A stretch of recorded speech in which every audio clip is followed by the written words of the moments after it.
Welcome in, ladies and gentlemen, to another edition of the On the Pony Express podcast. I am Billy Embody. Thanks for listening. We are going to jump into some Pac-12, Big 12 rumor mill stuff right off the bat. But first, subscribe to ontheponyexpress.com. Just $30 gets you 6 months of On the Pony Express. So covered really well into football season, all the recruiting season that is to come on the site. Don't be left out of the know. We've just hit an all-time high again on the site, so pumped about that. Just in time for summer when recruiting picks up. Hit that subscribe button to the YouTube channel as well. But let's jump into Pac-12, Big 12, rumor mill city, and our friend Dennis Dodd from CBS Sports came out with another report about somebody trying to leave the Pac-12. And it centered around Colorado having substantive talks with the Big 12 about possibly joining the league. He also followed that by saying, while a move out of the Pac-12 is not assured, Colorado is performing due diligence to determine whether to return to the conference it once called home. Colorado remains in wait-and-see mode regarding a new media rights deal that is yet to be solidified. That's pretty much it. He also added that Colorado and the Big 12 have met face-to-face while involved in consistent talks over a period of several months, according to multiple sources. It was made clear that a move to the Big 12 would not be made without the support of football coach Deion Sanders, which, as we've covered on this podcast, Deion Sanders is in full approval. Now, the issue with that is that Colorado Athletic Director Rick George told CBS Sports that he has no comment other than what he said last week. We are proud members of the Pac-12. In a perfect world, we'd love to be in the Pac-12, but we also have to do what is right for Colorado at the end of the day. Great.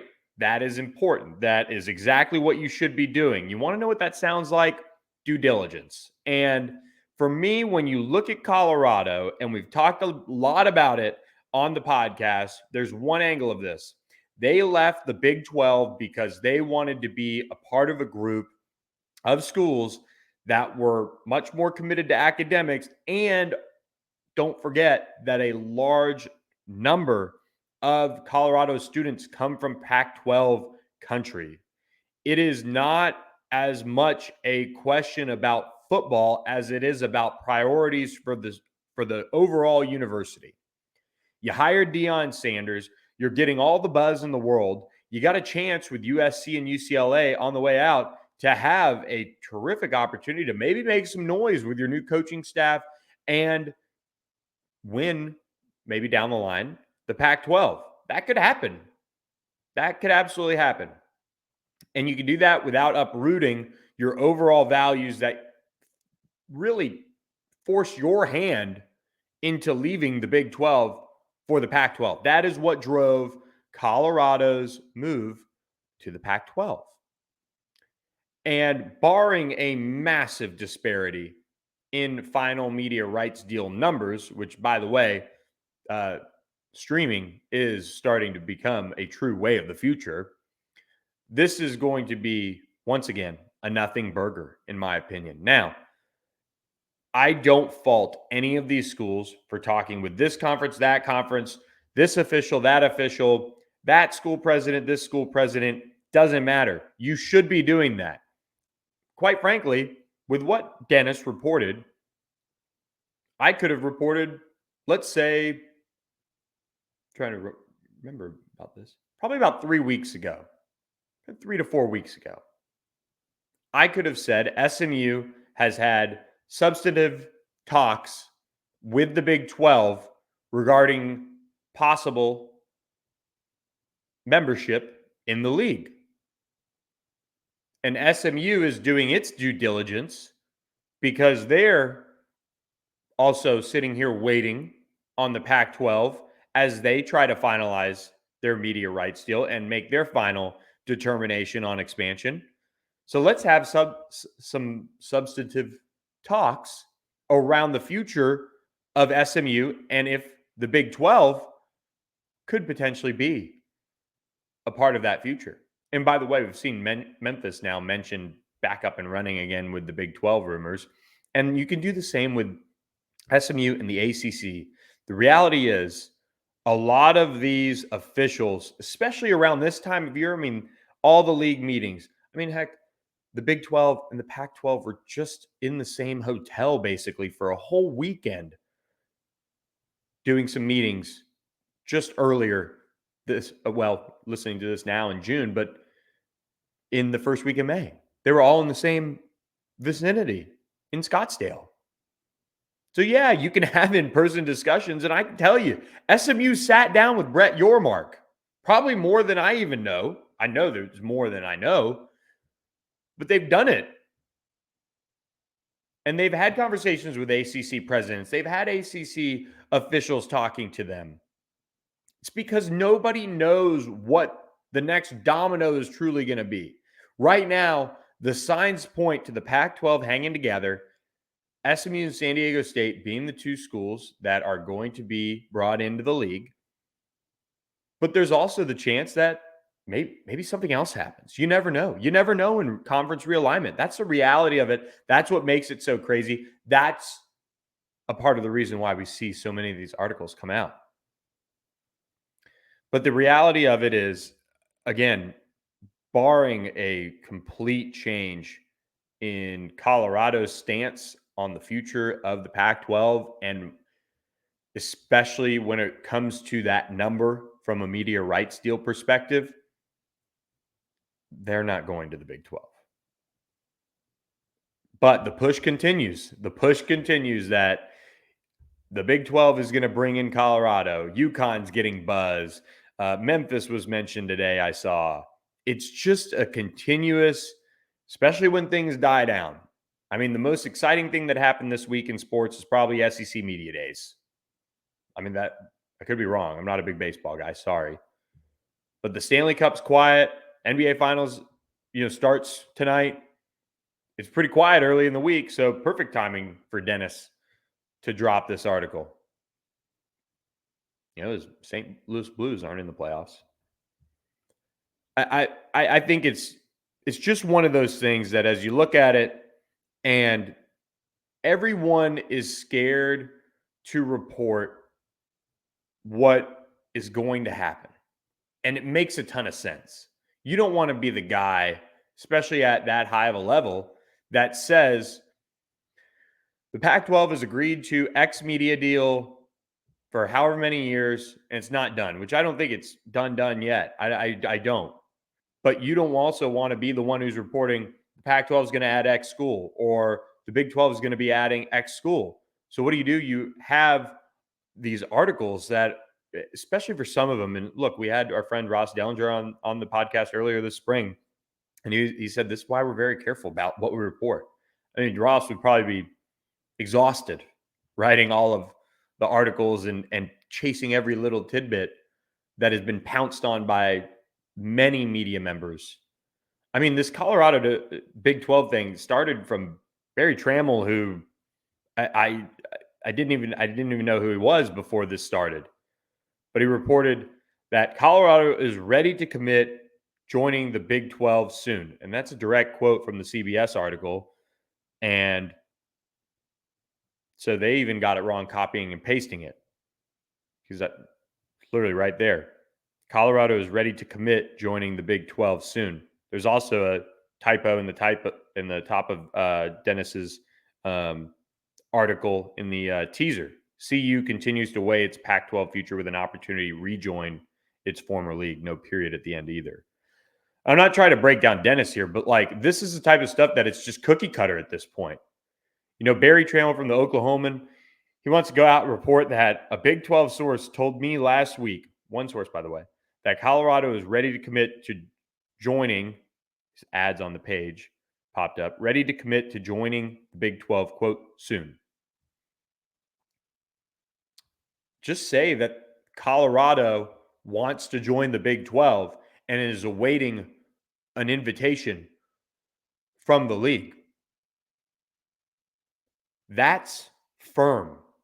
that puts your money where your mouth is.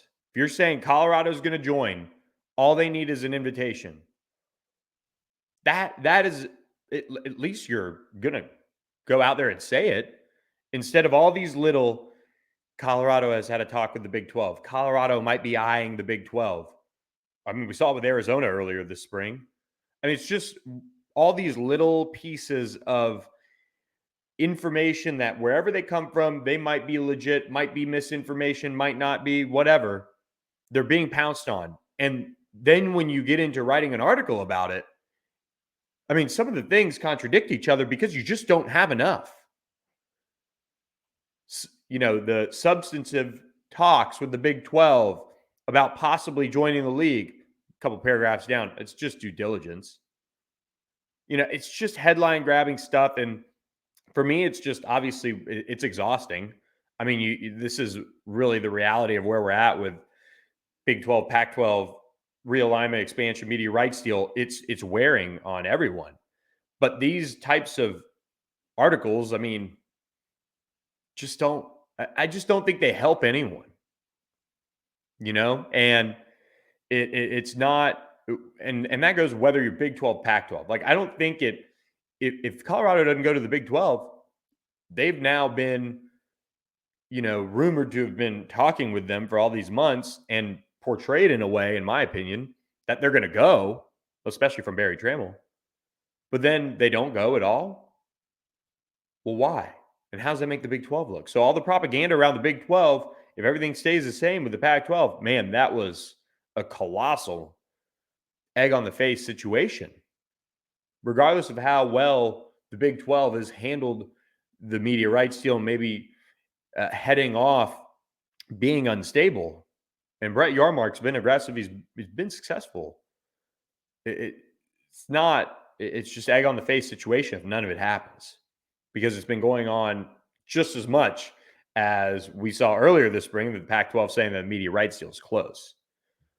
But with the Pac-12, all they're saying is we're close, we're close.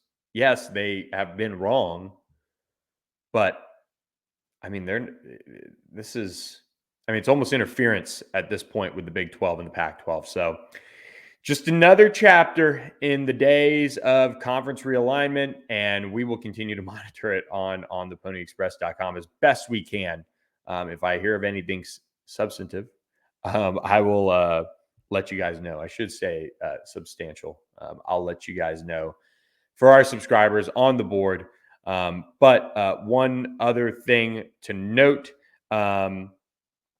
we are in June now, and the conference media rights deal for the Pac-12, I don't believe the deadline situation as far as getting it done for San Diego State or SMU as far as their exit fees, because I just don't think with the move like this, it matters for either school. You're going to take the deal whenever that comes. But I do think it'd be wise for the league, if they're going to do this, to get it done this month. And that's my opinion. I don't know if it has anything to do, or I don't think it has any weight, obviously, but that would be, out of all the things with this media rights deal negotiation and how it's been going, that would be probably the one thing that would make sense. So we'll continue to track it, like I said, at ontheponyexpress.com. Keep our ear to the ground for anything that pops up on the Pac-12 and SMU and all the rumor mill going on. But the real reason why I wanted to talk to you guys really on this podcast today is SMU's offseason is now underway.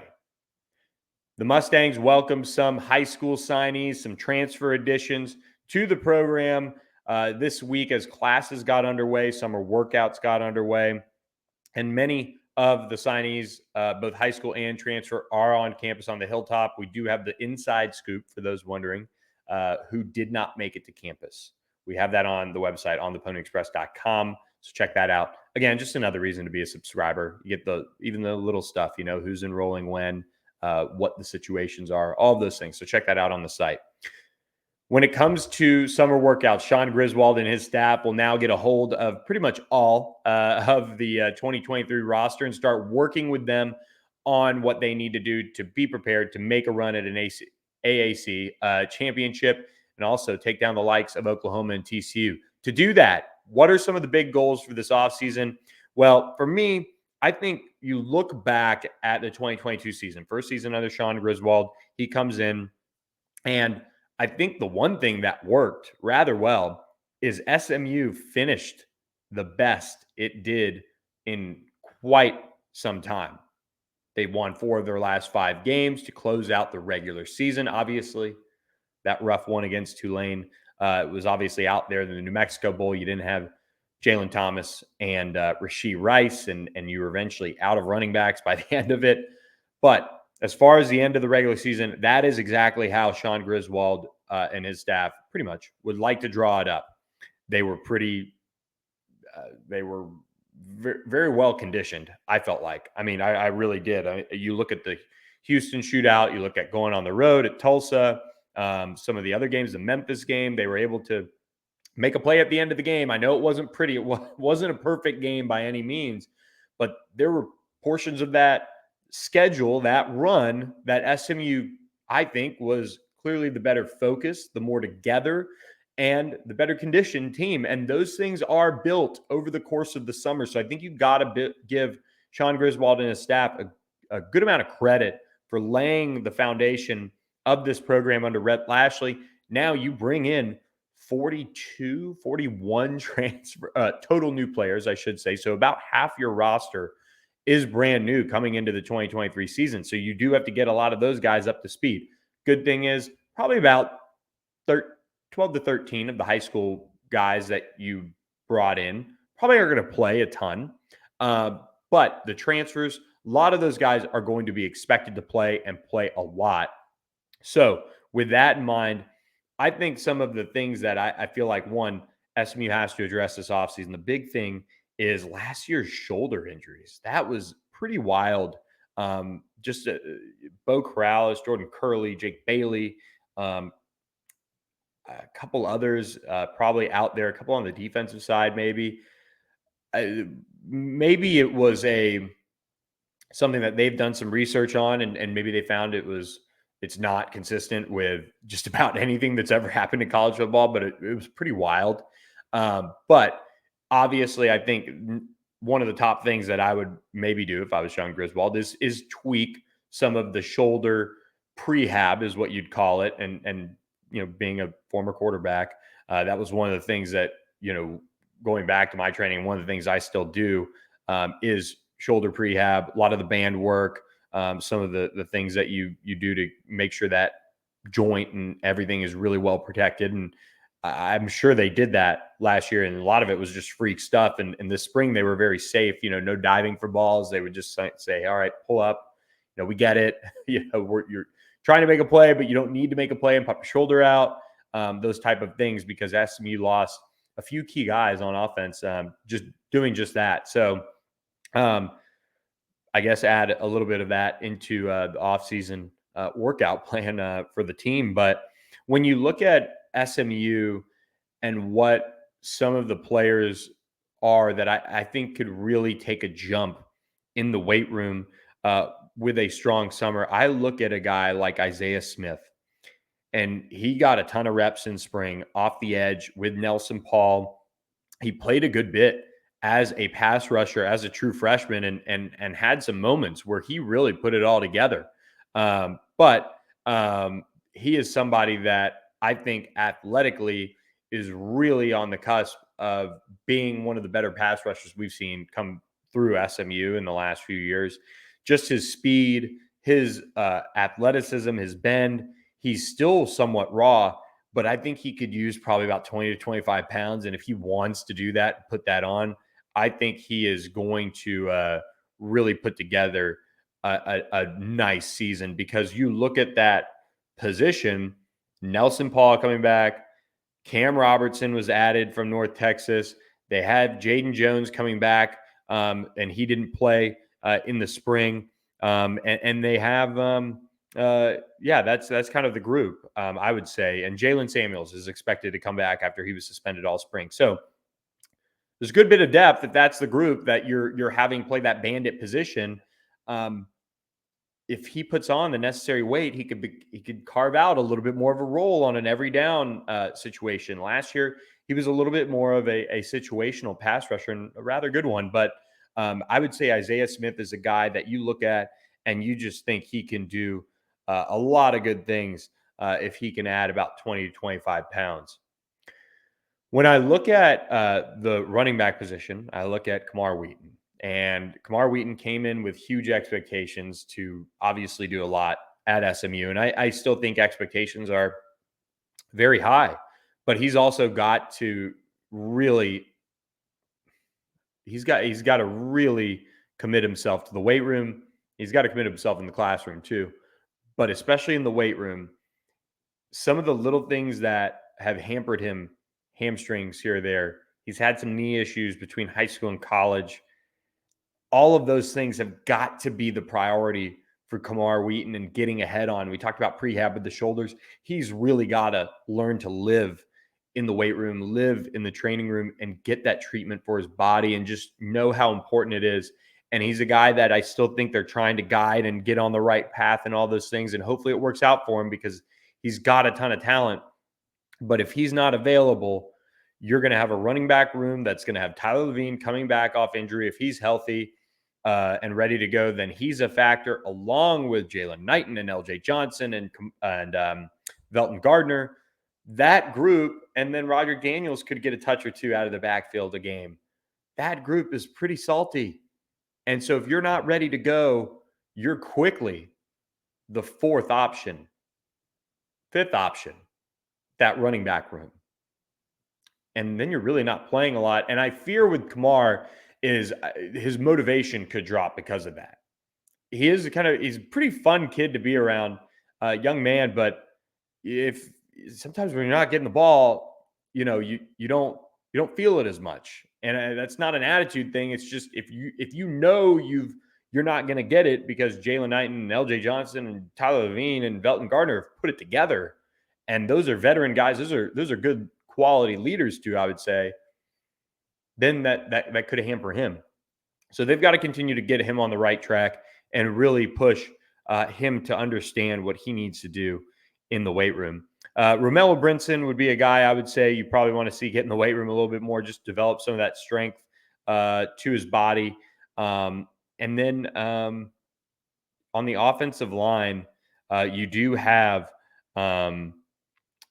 guys like Stone Eby, who's made the transition to the offensive line.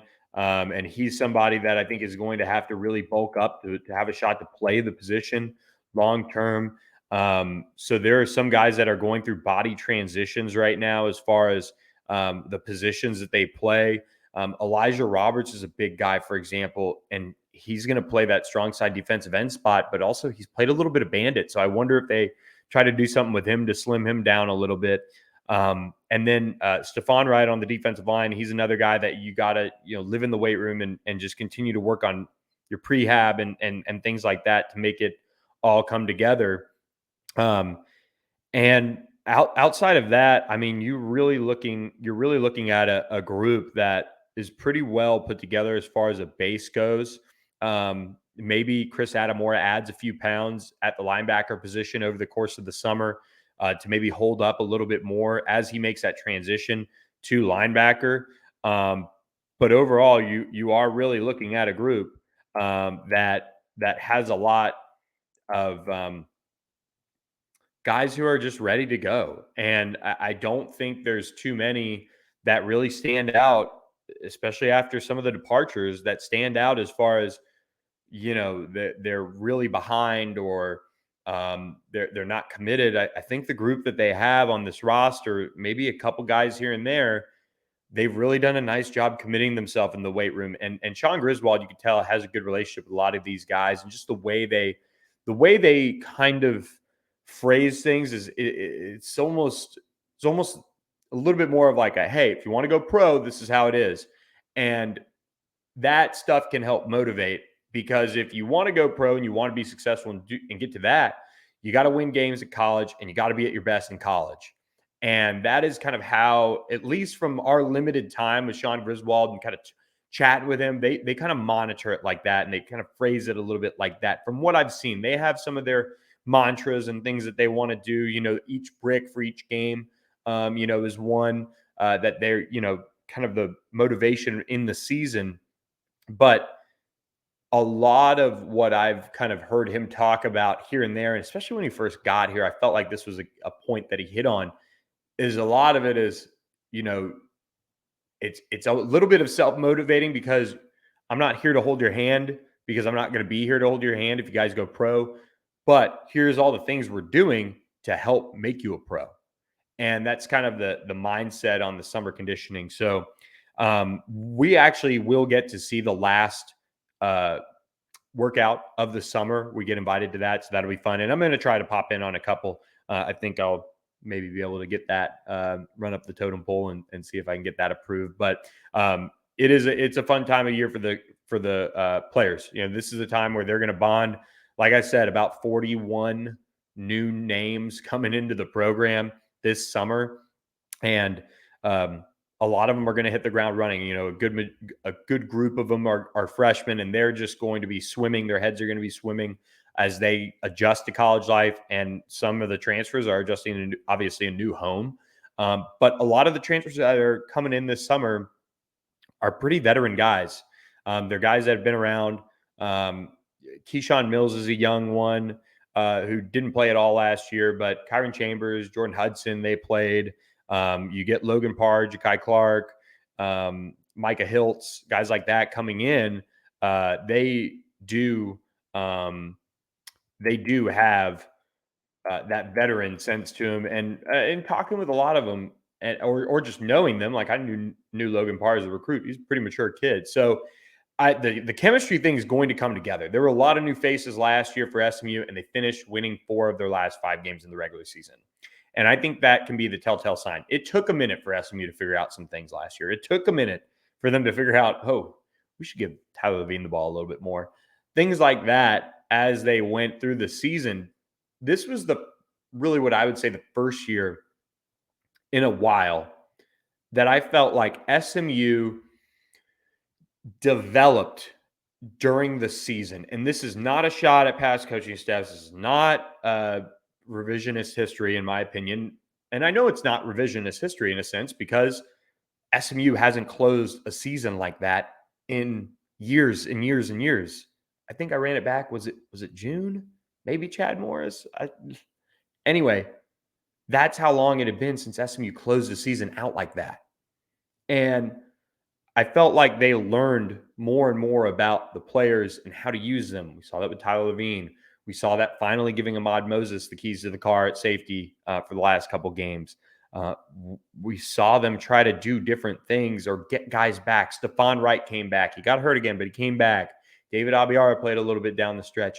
There were just little moments throughout the season. Roderick Daniels is the prime example of that.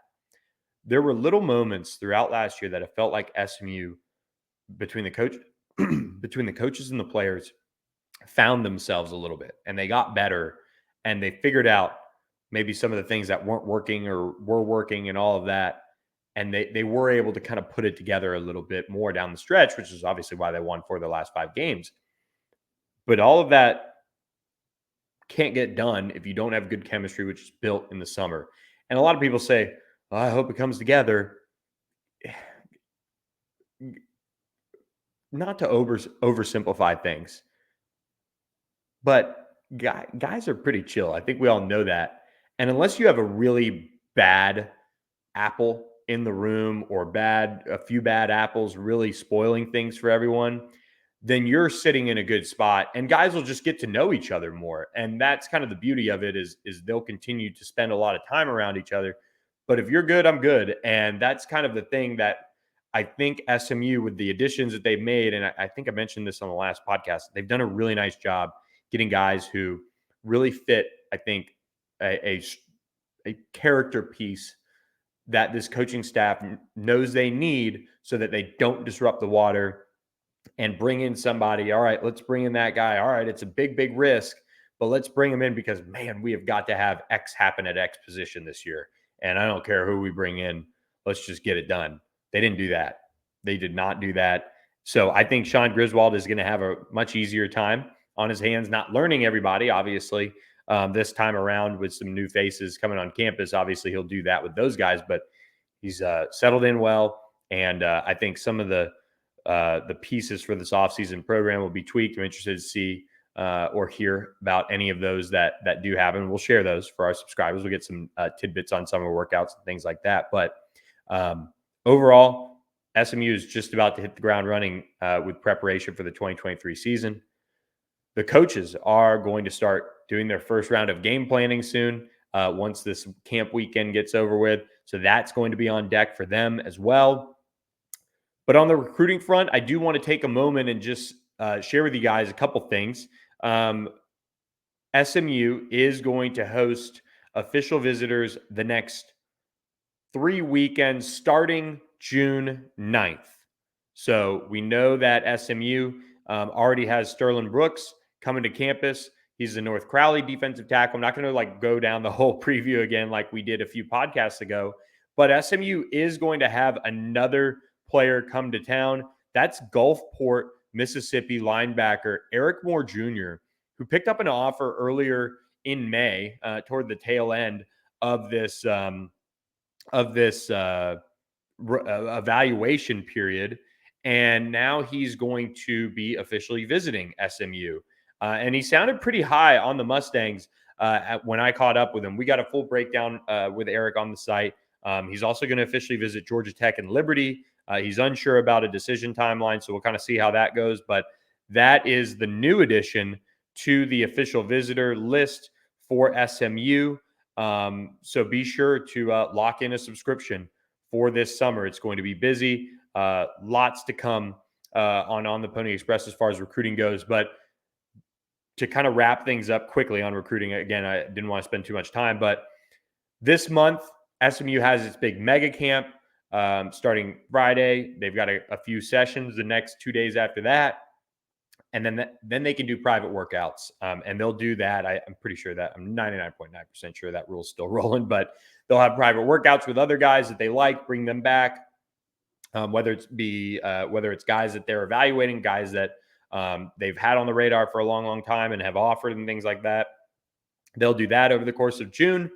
And they'll also be hosting official visitors. So that is going to run June 9th. They'll have a couple midweek guys here and there. June 9th weekend, June 16th weekend, and then June 23rd weekend. Last weekend of July, I think it's going to be a pretty big recruiting weekend when it comes to the official visitors or the unofficial visitors for the underclassmen. I think that's going to be a massive, big party of sorts is what it looks like it's starting to trend towards. So we'll kind of monitor who's going to hit that as well. And we'll see a lot of these underclassmen hit campus for unofficial visits starting this month as well. So there's a lot to get to on the recruiting front. We'll see a lot of SMU's top targets make decisions toward the end of June, but really especially July. We saw that last year. That was kind of SMU got on a run early June when they had their barbecue event and they reeled in a bunch of commitments from that. But then what SMU did this year with the mega camp and getting that kind of situated and the way they're approaching their class, they're going to be hopeful that their run will really start in the beginning of July. Now, maybe a guy pops on a visit and he commits right then and there. But for the most part, you're going to see a lot of these guys take visits, enjoy them, and then get those decisions done during the month of July or maybe even into August a little bit before their senior seasons. So one last recruiting note, and we'll see if SMU can get an official visit out of him. But Zina Umeozulu, the Allen, Texas edge rusher, he's a 4-star prospect, a top 200 overall prospect on the On3 industry ranking. He's got official visits lined up to Texas and Oklahoma, but SMU did make his top 9 schools that he released going into the summer. He is going to, like I said, officially visit Oklahoma and Texas. His brother does play for Texas. He's an offensive lineman, but A&M, Oregon, USC, Miami, and Georgia made the cut. This is a guy that Calvin Thibodeau has really worked hard at recruiting. They hosted him multiple times for unofficial visits this spring. Maybe SMU can get an official visit. He does want to make a decision before his senior season, so we'll kind of see if that can happen. But SMU, this is one of those guys that if you don't get him this time around, you've recruited him real hard for maybe the opportunity to get him if it doesn't work out wherever he ends up. But Texas is a good betting favorite on Zeno Mozulu. But again, he did visit multiple times this spring. Maybe SMU can pull off a shocker and reel him in. So that is it. I hope you guys have a great weekend. We are going to be back next week. We've got a lot to talk about. We're going to start diving into some in-depth positional previews, as well as I'm going to try to get some people to come on and talk about the upcoming schedule for SMU. Some of the opponents. We'll start doing some early looks at SMU's 2023 schedule, which we did see some of the game times get announced. SMU will open its season at 11 a.m. against Louisiana Tech on September 2nd in Ford Stadium. That game will be on ESPNU, and then SMU will head to Norman, 5 p.m. Central Time start, but it is on ESPN Plus. Then SMU hosts Prairie View A&M on ESPN Plus at 6 p.m. on Saturday, September 16th. TCU game time didn't get announced, nor did the Charlotte game, which is the AAC opener on Family Weekend. But SMU's during the week games, Thursday, October 12th at East Carolina, that's 6:30 on ESPN. And then the next week, Friday, October 20th at Temple, 6 p.m. start on ESPN2. And then SMU North Texas, 8 p.m. start on Friday, November 10th on ESPN2. So the rest of the game times to come as the season gets underway. Guys, hope you guys have a great weekend. Like I said, I kind of said goodbye and then went off on that tangent. But this is it for now. Please hit that subscribe button to our YouTube channel, and also keep subscribing to ontheponyexpress.com. Appreciate all you guys who have jumped on board the site. It's going to be a fun summer. Can't wait to roll through it with you guys and keep you guys up to date on all things SMU. So check back in next week. We'll be back with another edition of the On the Pony Express podcast.